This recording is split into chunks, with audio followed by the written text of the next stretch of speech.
We are back with our Macross build. It took a little while to get the decals in because of the situation with USPS and them being pretty slow these days, but finally got them in. Sourced a nice VF-103 set, and you know, there are a couple different things that went into picking this. Number one, the soon-to-be owner of this model wanted VF-103, so that was pretty easy to figure out what we were going to do. But what really went into it was picking a set that would kind of go with the size and shape of the plane. VF-103 and VF-4 before it is very famous for having this forward fuselage kind of stripe with the stars and bars in it, and a lot of the other sets were just too big. They were too big to fit this very relatively thin forward fuselage, and I had to balance what looked cool with getting decals. And it's not just a factor of scale, of course, because you know they're all going to be in 1/72 scale, but getting decals that were going to fit the size and shape of this aircraft and be in scale, but also look good, you know, and not be gaudy or too much. So these ones with their relatively thinner size actually go really, really well with this model. And we'll get the skull and crossbones nicely on the tail over there, and you know, everything will work.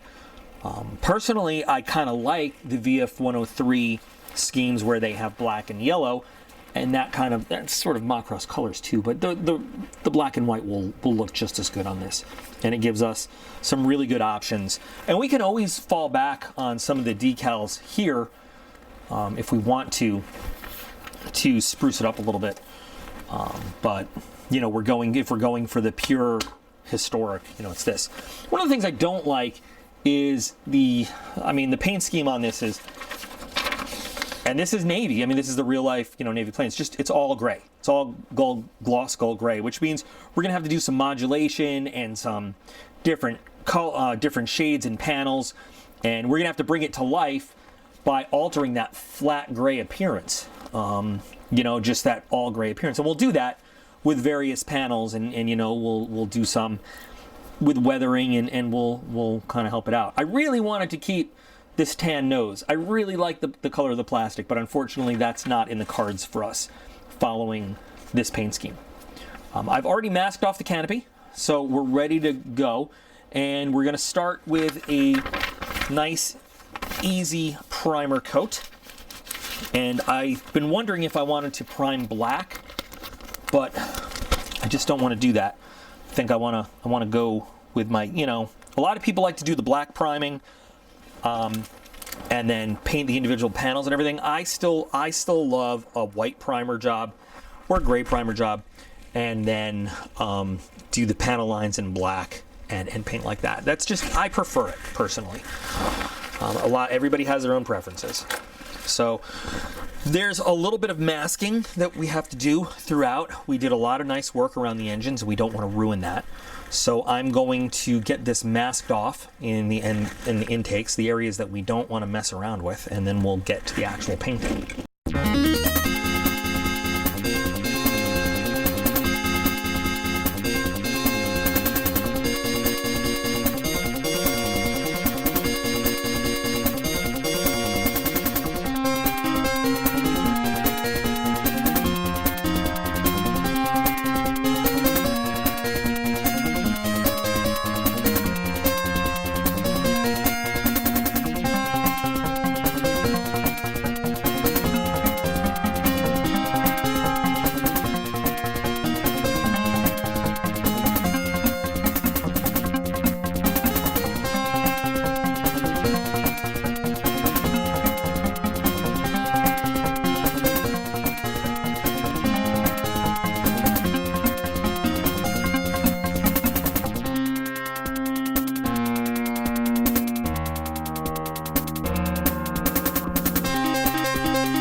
I'm going to give this about 24 hours to sit. It doesn't need that long, but I'm going to give it that long just to sit and cure. You'll notice that it's not just flat white everywhere. because we don't need it to be. What we need is a nice, good base for paint to adhere to. But, like for example, on the cockpit, there's going to be black, you know, going down the spine. There's going to be gray all over the place. So, you know, I wasn't trying to white out the entire thing. What I was trying to do was give, you know, a nice base for paint to adhere to, because primer adheres to plastic, paint adheres to primer. So, I just wanted to make sure we got a nice, uniform, even coat of the primer all over everything before we moved on. It's a nice, thin, even coat. All of our panel lines are still pretty crisp, so we've got them to work with. All I got to do now, like I said, is just wait for it to cure pretty much overnight, and it'll be ready to work with, but I'm going to give it a little extra time since it's going out the door to somebody. I want to make sure it's perfect. Next step will be black along our panel lines, as well as doing the black that's going to give the coloring, you know, for the VF-103 decor. So remember, we've got along the cockpit spine, we've got the vertical stabilizers, and we've got those ventral fins as well. Down there, they're all going to get black, and then once we get them painted, we'll mask that all off again, and then it's just you know, the process of modeling, not modeling, but modeling, you know, that gray finish. So it's not just a like flat, even, boring looking gray, but we want this thing to look used. We want it to look like it's got life on it. We don't want it to look like it was painted and put on display. We want it to look like it's been flying and it's been maintained and it's, you know, got some life and weather on it. So that'll be fun, especially with such small panels on such a small scale plane. Up next will be the black, and I'll also be using Alclad black base. Just like we used the white primer, we'll be using the black base, which is a really nice glossy black base. When you're doing Alclads, it's great for that. It's also a great primer, great black primer for anything you want to do, and a great gloss black just for using gloss black. So it works for a number of different things. So we'll see that in a moment. Well, you'll see it in a moment. I'll see it, you know, in a day. You can see I already started with the pre-shading the panel lines here. Pretty boring to watch, I think. I don't know, maybe it's not, but what I've got to do now is I've let this sit for a little bit. I have to mask off now because we have to completely black out the vertical stabilizers, these ventral fins, and then we have to paint the kind of diamond-esque sort of pattern that's going to sit on the fuselage spine here to give us that nice VF-103 look. So what I'm going to do is I'm going to start getting the masking tape out. Well, I have the masking tape. The masking tape is here, and the masking tape is here. And I'm going to get that plotted out so that we can start getting the paint where we need it, nice and covered on those areas. I'll probably do that on camera because I think it's a little more satisfying to watch the white get filled in than to just watch the panel lines. Now you'll notice I did the panel lines a little sloppy because what I wanted to avoid was the look of straight, even panel lines. I wanted them uneven, and I wanted the paint to drip around, because what that's going to do is provide us a very uneven, sort of almost a natural kind of raggedy sort of look, so that when we paint over it, you know, you're not going to see straight, even lines. You're going to see uneven hues, and you're going to see it look like, you know, naturally disheveled a little bit. That's going to help us out with our shading of the actual panels and stuff later on. And that's an important thing. You know, when you're weathering, you never want things to look even. You never want things to look symmetrical, because that's just, things in nature don't do that. Things in real life don't do that. They're always a little bit uneven. So let me get the paint applied, the tape applied, and then we'll get to painting the rest of the shape.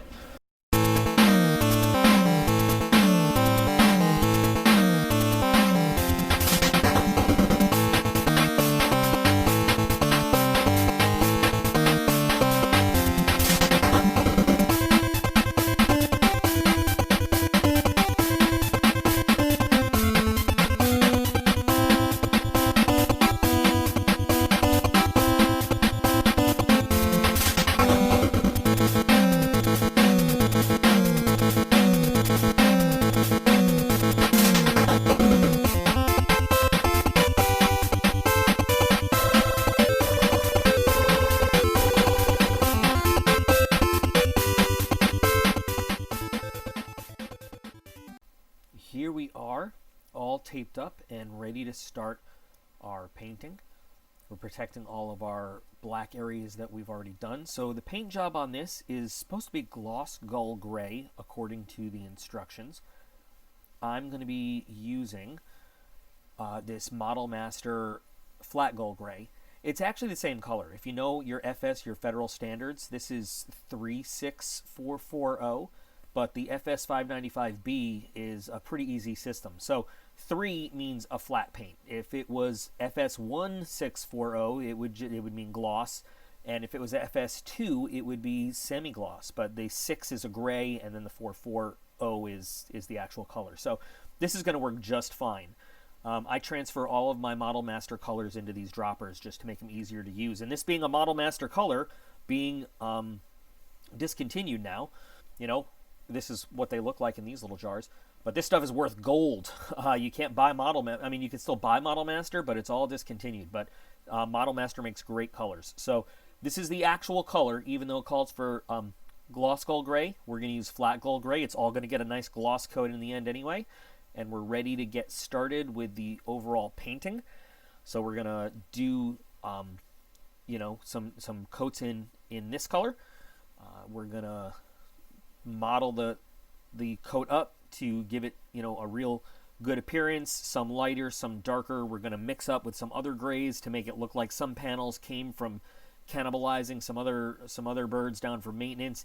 And then I'm actually going to paint some panels with a brush of the same paint, just to change the sheen around and really make it like a very well-used aircraft. Naval aircraft get really weathered, you know, from salt water and rugged landing cycles and all that other stuff. So I'm going to start here, and then we're going to move on to some other stuff, and I think it'll be a really fun process and really make this aircraft look really cool.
so our basic painting is done.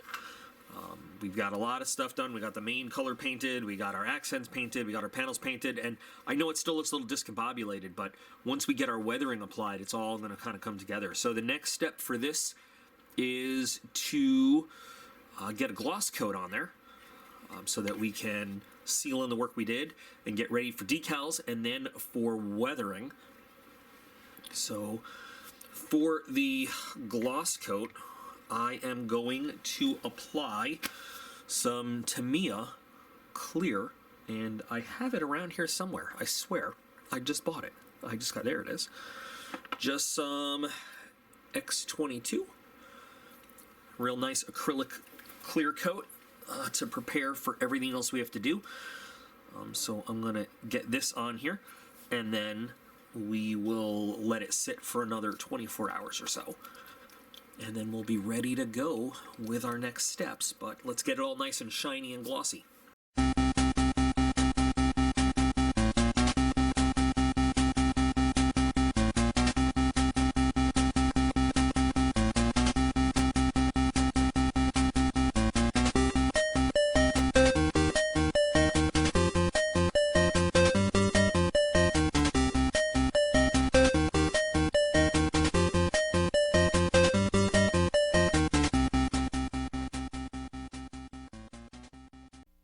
Well, here it is. It's finished and it's glossy. It's shiny.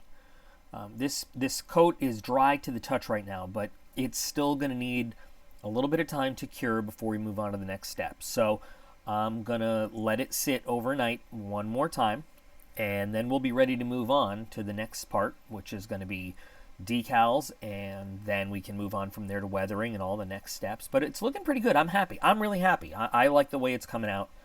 I think we're in good shape for this build. I like all the different panels. I like the different colors. I like the different shades. And I think it's coming together really nicely for a U.S. Navy looking plane. And, you know, looking it over, the decals are really going to pull it all together. But it's coming out just the way I had hoped it was going to look. And I think that the person that commissioned it, I think he's going to be really happy with the overall look of it too.